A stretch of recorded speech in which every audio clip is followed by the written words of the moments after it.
Exam नहीं है। तो मेरा पॉइंट ऑफ व्यू क्या है, तुम ऐसा मान के चलो कि हम सबको 40 बच्चों या 36-27 बच्चे जितने भी तुम्हारी क्लास में हैं, सब ये मान के चलो कि हमारे को सितंबर में एमएमडी के एग्जाम देने हैं। I am saying take it this way and prepare accordingly. But अगर मैं तुम्हें कह दूंगा या तुम्हारे दिमाग में आ जाएगा कि नहीं हमारे को नवंबर में एग्जाम देने, तो तुम स्लैक हो जाओगे, है ना।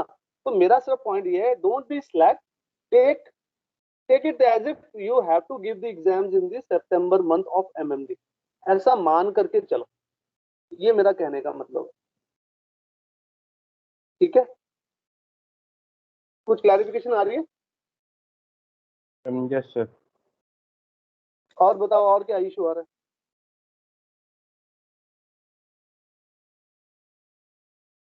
बस खत्म हो गए? एक चीज पूछनी, मतलब सर इतना सारा अभी सिलेबस सर इतना है, अभी ये 2-2.5 महीने सर जैसे लग रहा है सही में, to be very honest sir, जैसे लग नहीं रहा है कुछ अभी पढ़ा है हमने। हाँ, ये तो नॉर्मल है यार, ये नॉर्मल है। क्योंकि अभी हम पार्ट बाय पार्ट पढ़ रहे हैं, है ना। तो इस पार्ट बाय पार्ट को पढ़ने के बाद सिस्टमेटिकली हम तब पढ़ेंगे, तुम्हारी बात कर रहा हूँ, जब तुम्हारे एग्जाम्स आ जाएंगे, है ना। तो पूरा सिलेबस एक बार में तुम एग्जाम से पहले पढ़ते हो। जब एग्जाम से पहले पढ़ते हो तो चीजें क्लैरिफिकेशन पे आती है कि हमारे को कितना याद है, कितना हमारे को समझ में आया, और कितना हम एग्जीक्यूट कर पाए। सो अभी जो दिमाग में कंफ्यूजन है वो नेचुरल है, वो होनी ही होनी है। तो don't worry about it. Okay sir. It will get clarify जब तुम एग्जाम की तैयारी करोगे। तो मेरा कहने का मतलब यह है कि जब 3 तारीख के बाद तुम्हारे एग्जाम शुरू होंगे, तो एग्जाम्स के लिए कंप्लीट टॉपिक तुम लेकर के बैठोगे, पढ़ना शुरू करोगे, समझना शुरू करोगे, और एग्जाम में जाकर के उसको एग्जीक्यूट करोगे। तब तुम्हारे को समझ में आएगा कि हमारे को कितना समझ में आया और कितना नहीं समझ में आया, क्या करना था, है ना। और वो जो एग्जाम्स है वो इसी बात की तैयारी है कि तुम्हारे को ये पता लगे, इंटरनल एग्जाम की बात कर रहा हूँ, कि तुम्हारे को कितना आता है और कितना नहीं आता। अब इसके बाद क्या होता है, इसके बाद बताता हूँ मैं क्या होता है। या तो तुम पास हो जाओगे, है ना।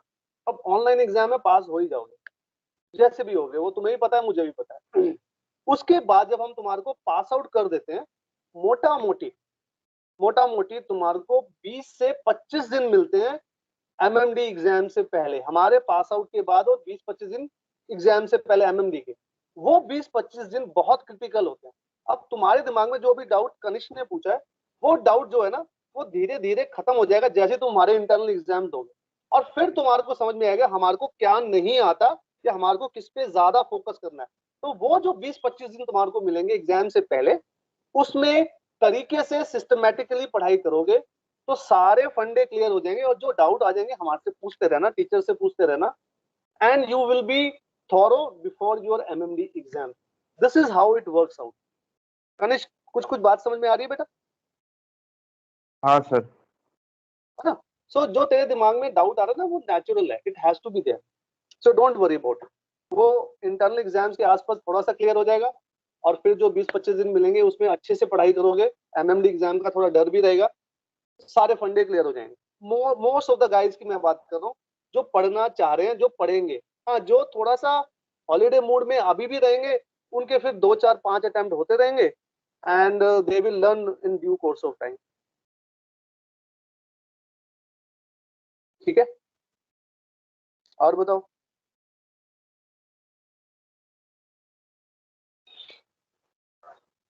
बस खत्म हो गई सारी प्रॉब्लम्स? सर कोई भी आरओआर और भी प्रॉब्लम? अभी स्टार्ट नहीं हुई सर। आरओआर भी सर स्टार्ट नहीं हुई सर। और start the? Oh, this is something new for me. ये तो सलीम सर पढ़ा रहे हैं ना? हाँ सर, फिर ब्रेक लग गई उसमें। सर वो स्टेबिलिटी पढ़ा रहे थे तो फिर स्टेबिलिटी पढ़ाने लग गए ना सर, तो आर ब्रेक ही लगे। हाँ हाँ, ओके ओके। तो अभी अभी देखो, बहुत अच्छी अच्छी बात है। अभी जैसे जैसे सर का एक ही टॉपिक रह गया, ट्रिम टाइप ए प्रॉब्लम, है ना। तो अब सर सारा फोकस ट्रिम स्टेबिलिटी से निकाल करके he will start putting efforts in the ROR part. So don't worry. तो अभी जो 1.5 महीना है उसमें आरओआर शुरू हो जाएगी, नो इश्यूज ऑन दैट। क्योंकि अब मैंने सर को फ्री कर दिया हिंदशिप से, so I will take over from here from Salim sir. तो हिंदशिप सारी मैंने पढ़ानी, पूरी की पूरी हिंदशिप मैं पढ़ाऊंगा। Don't worry on that. तो sir will be little free, तो he will take ROR class. और अच्छी बात है, इस मोमेंट पे स्टार्ट करोगे एक साथ, अच्छी बात है, will be able to cope up better. और आरओआर का कोई होमवर्क तो होता नहीं है, ये और भी अच्छी बात है। ऐसा कोई होमवर्क नहीं होता आरओआर का, वो क्लास में समझते हैं, क्लास में फंडामेंटल क्लियर करते हैं, and then we move on. हाँ, अगर तुम्हारे को रूल्स रटने हैं तो अलग बात है, जिसका मैं I don't know sir, let him say whatever he wants to say. I am not a very good advocate of quoting the rules. I believe in understanding the rules. Sir याद तो करो, याद तो हो ही सर नहीं पर पाता है याद सर। तो करना पड़ेगा ना कोड करने के लिए भी। देखो सर, मैंने भी 3 ओरल्स दिए हैं जिंदगी में। सेकंड मेट दिया है, सॉरी सेकंड 3 नहीं 6 ओरल्स दिए मैंने। सेकंड मेट 2 बार में क्लियर किया, मेट्स मैंने 2 बार में क्लियर किया, मास्टर्स भी मैंने 2 बार में क्लियर किया। 6 ओरल्स में किसी ने भी मेरे को आज तक नहीं कहा कि कोड द रूल।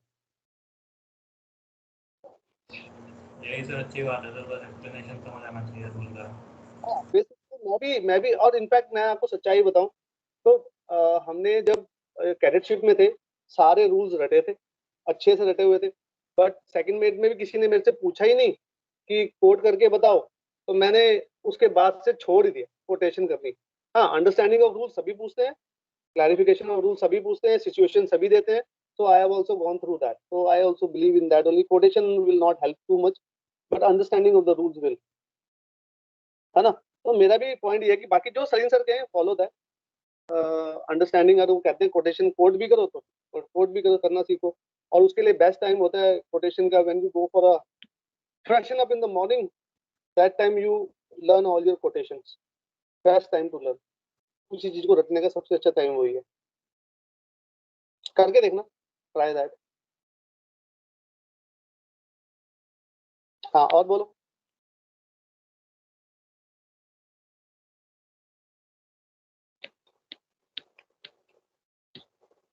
चल, अभी बताओ टाइम कितना हुआ एग्जैक्ट?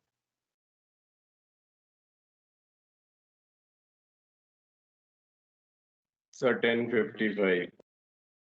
10:55, ओके। तो मेरे पास अभी तकरीबन 20 मिनट बाकी है। अब मुझे बताओ कितने लोगों के पास हिंदशिप के जो पर्टिकुलर्स हैं, यानी कि एक व्हाइट वाली किताब थी और एक मोटी किताब होती है जिसमें हिंदशिप के क्वेश्चंस होते हैं, 2 अलग अलग किताबें हैं। वो दोनों किताबें आप लोगों के पास है? Yes yes sir. Yes sir. Have at this moment? Yes sir. Question वाली है सर। हाँ, एक तो क्वेश्चन वाली किताब है और क्वेश्चन वाली है एक सर। पर्टिकुलर्स वाली किताब होती है, पतली क्वेश्चन सी वाली व्हाइट। ही है सर। वाली सब है। पर्टिकुलर्स नहीं है वो नहीं है अच्छा, क्या कोई सर? बात नहीं। इसके पास डिजिटल किताब है पतली वाली? होगी डेफिनेटली, किसी ना किसी के पास डिजिटल बुक होगी। सर वो व्हाइट वाली सर? हाँ, व्हाइट वाली का डिजिटल वाला पार्ट, यानी कि पीडीएफ फॉर्मेट। नहीं सर, वो नहीं है सर। ओके, चलो कोई बात नहीं, अगर नहीं है तो अरेंज दैट। वो किताब बहुत जरूरी है, फिजिकल किताब जरूरी है, मेरी बात याद रखना। सबके पास वो किताब होनी चाहिए थी। इनफैक्ट मुझे अच्छे से याद है, जब तुमने बैच शुरू किया था, बैच शुरू करने से एक दिन पहले मैंने आप लोगों को मैसेज डाला था कि मक्कू चाचा से ये किताबें या तो मंगवा लो या किसी सीनियर जूनियर से अरेंज कर लो। उसमें एमवी हिंदशिप पर्टिकुलर्स का नाम भी डला हुआ था। क्या ये बात सही है?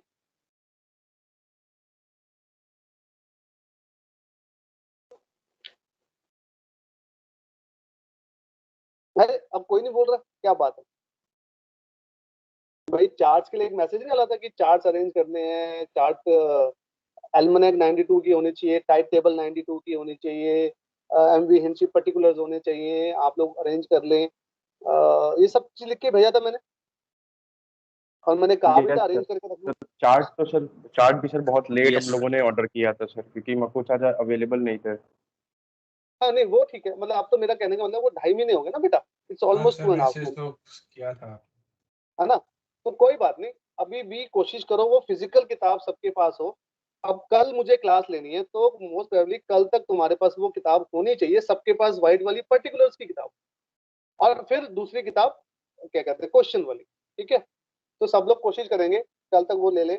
और सब लोगों को मालूम है हमारे को कितने क्वेश्चंस प्रिपेयर करने हैं हिंदशिप की किताब में?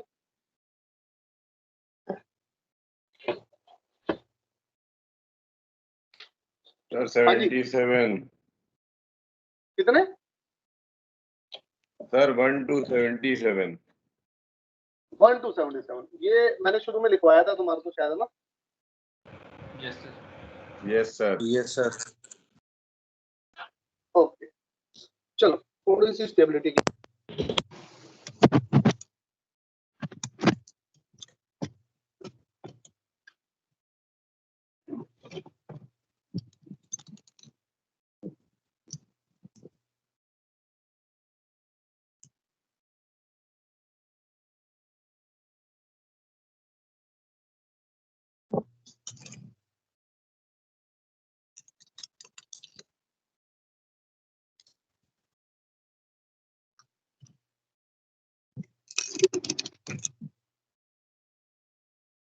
सब लोग मेरा बोर्ड देख पा रहे हैं? Yes sir. Yes sir. थोड़ी सी सेटिंग कर रहा हूँ, काफी दिन हो गए ना। ओके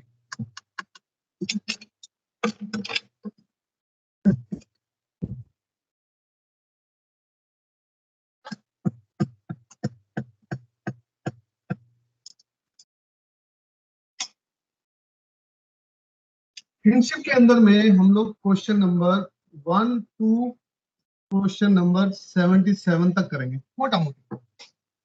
इसके बाद के जो क्वेश्चंस है, अगर तुम पुराने पास पेपर्स उठा करके देखोगे तो तुम मुझे आकर के बताओगे कि सर क्वेश्चन नंबर 84 भी आया हुआ है, ऐसा आप लोग कहेंगे मुझे।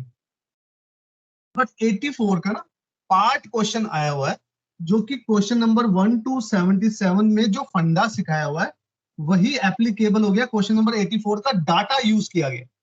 ठीक है, सो ये मत सोचना कि पास पेपर्स में क्वेश्चन नंबर 84 भी आया हुआ है तो सर ने हमारे को ये वाले पार्ट क्यों नहीं कराए। ठीक है, तुम्हारे सिलेबस में एक्चुअल में क्वेश्चन नंबर 1 टू क्वेश्चन 70 तक ही है, बट मैं पिछले कई सालों से देख रहा हूं 71, 72, 73, 74, 75, 76, 77 तक का जो कॉन्सेप्ट है उसके क्वेश्चंस भी आ जाते हैं। इनफैक्ट लास्ट पेपर में भी आई थिंक 76 क्वेश्चन आया हुआ था या 77 क्वेश्चन का पार्ट आया हुआ था, अभी जो लास्ट हमारे पेपर हुए थे अप्रैल में।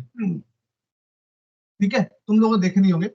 सो डोंट वरी अबाउट दिस, जो भी फंडा मैं सिखाऊंगा that will be applicable for you guys to sail out comfortably in stability paper। ठीक है, तो हम इतने ही क्वेश्चन करेंगे। हाँ, अगर हमारे को टाइम मिल गया तो कहोगे कि और आगे पढ़ा दो, तुम कहोगे कि मुझे गारंटी है मैं आगे भी करा दूँ, मुझे मत। ठीक है, पहली बात। बात ये है, हमने अब जो भी स्टेबिलिटी करी है वो स्टेबिलिटी को हमें ऐसे समराइज करें, मतलब स्टेबिलिटी है summarise in this.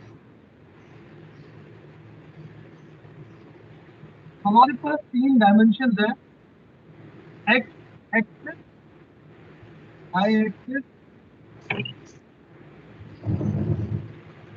And the z axis. Y axis में तो मैंने जो British कॉन्सेप्ट mic पढ़े on हैं, कर ले।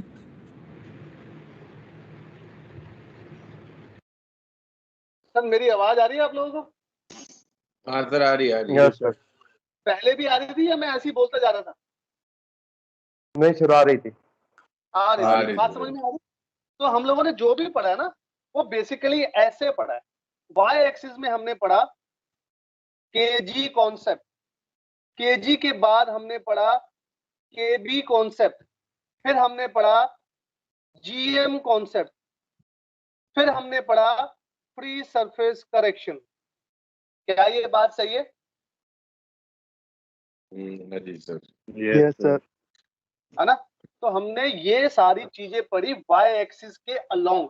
ये बड़ी इंपॉर्टेंट चीज बता रहा हूं मैं, जब हमारे को हिंडशिप का क्वेश्चन आएगा तो सबसे पहली चीज जो हमारे को स्ट्राइक डाउन करनी है कि ये कौन सी एक्सिस का क्वेश्चन है। तो बी क्लियर ऑन दिस, हमने तीनों एक्सिस पे चीजों को पढ़ा है छोटी किताब में। दूसरी चीज हमने पढ़ी जेड एक्सिस पे, वो हमने पढ़ी लिस्ट। क्या ये बात भी सही है?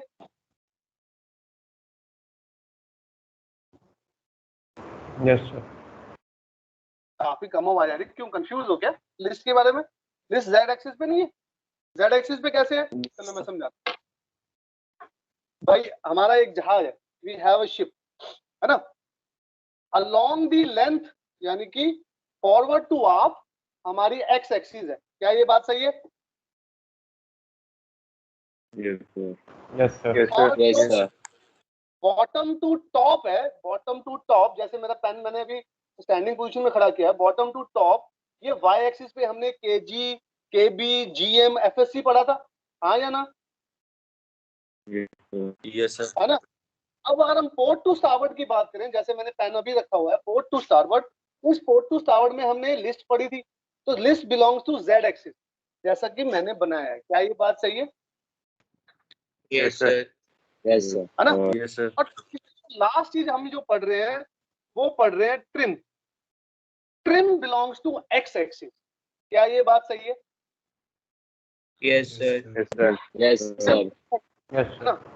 अब ये जो तीनों चीजें हमने पढ़ी हैं छोटी किताब में, वो बेसिक्स हैं, वो हमारे फाउंडेशन स्टोन है, बट अल्टीमेटली हमारे को जहाज पे कैलकुलेशंस ऑफ शिप कैसे करनी है, वो इन तीनों का जोड़ है, और वो है हिंदशिप पर्टिकुलर्स की किताब एंड एमवी हिंदशिप के क्वेश्चन। एग्जैक्टली जो हम जहाज पे करने वाले हैं, एग्जैक्टली मतलब एग्जैक्टली जैसा चीफ ऑफिसर करने वाला है, जैसे लोडिकेटर हमारे को कैलकुलेशन करके देता है, एग्जैक्टली वही सारी चीज मैं तुम्हें सिखाने वाला हूं। सो द पॉइंट इज, सबसे इंपॉर्टेंट बात यह है कि ये तीन टाइप के न्यूमेरिकल्स हम अगले 20-25 दिनों में करने वाले हैं, जो कि हिंदशिप के मेजर प्रॉब्लम्स हैं। ये तीन टॉपिक्स यानी कि x axis, y axis and z axis, ये तीन टॉपिक हम करेंगे अभी, प्लस हिंदशिप में एक टॉपिक और है सिर्फ जो हमारे को करना है, एंड दैट इज कॉल्ड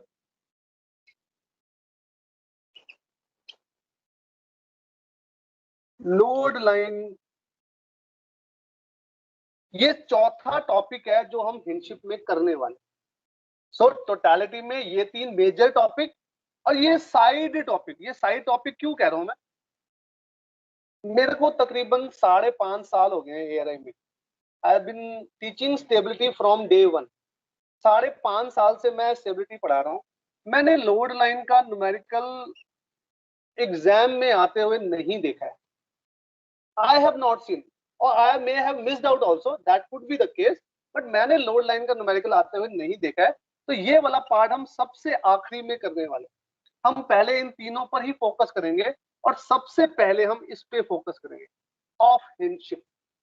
सो हमारे question number 1 to question number 30 y axis को ही बिलोंग करते हैं। क्या ये बात सबको समझ में आ रही है? Yes sir. है ना? उसके बाद हम लोग इस क्वेश्चंस पे आएंगे। This will be the my second part, list इसके बाद में कराऊंगा। लिस्ट के क्वेश्चन स्टार्ट होते हैं क्वेश्चन नंबर, जो मेरे को थोड़ा थोड़ा सा याद आ रहा है, question number 33 to question number 42, then question number 44 to question number 53। ये लिस्ट के क्वेश्चंस हैं, ठीक है? और सबसे उसके बाद हम करेंगे ट्रिम वाला पार्ट। जो ट्रिम वाले पार्ट के क्वेश्चंस हैं मोटा मोटी स्टार्ट होते हैं क्वेश्चन नंबर 61 टू क्वेश्चन 77। ये ट्रिम का पार्ट है। कुछ गड़बड़ करी है मैंने, क्या गड़बड़ करी है? 43 टू 53, हाँ ये वाला पार्ट इसका नहीं है। क्वेश्चन नंबर 54 टू क्वेश्चन 59, ये इसका पार्ट है। और ये जो क्वेश्चन नंबर 43 टू 53 है, मैं दोबारा लिख देता हूँ, क्वेश्चन 54 टू क्वेश्चन 59, ये वाला क्वेश्चन है 43 टू 53।